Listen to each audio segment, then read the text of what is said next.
So now I'm going to take a little break from the cottage house and work on the little greenhouse some more. One thing I did do is I put some stone in the greenhouse.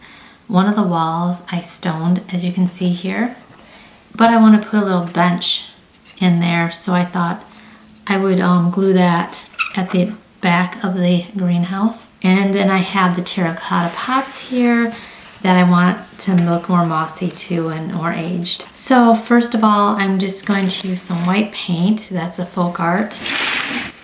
And I am going to paint this shelf a white. And then I'll just set that to the side because now I'm going to work on the little terracotta pots. I do have some water here with me. And these will be super easy because I have some green moss paint here.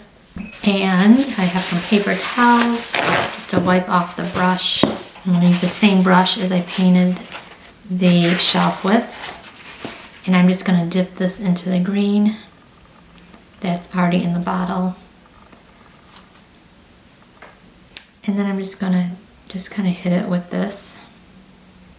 But I just randomly going to hit it with the green. And then, whoops. And then place that back onto the paper towel and do it with all of them. Now it doesn't look so great just having it with the green paint, so next what I'm going to do is put some brown on here so it looks like dirt. And then I'm just going to take my paper towel and wet it, and then I'm going to just kind of rub this together. So now I'm just going to let them dry in the sun. And then with this, I'm just going to take my same brush that's all wet and just lightly hit it with it because there's a little bit of brown still on here. I don't really want too much brown on here, so I just want it to look a little bit aged.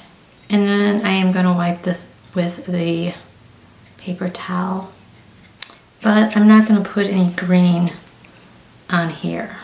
And that's all. That's pretty much done. So as you can see, there's the shelf back there, and I just simply put super glue on it to stick it to the wall. And everything's in here. And I wanted to say this isn't really a greenhouse. This is more like a potting shed. So that's why it's so small. And the purpose for it is just to pot plants and, you know, to have soil in there and that kind of thing. So that's the finished look. And then I have a few items I would just put around it once it goes by the dollhouse, which is like these flowers here that are in dirt and these African violet flowers. I don't want to get it too busy, and I think that's enough going on with it. So what do you think?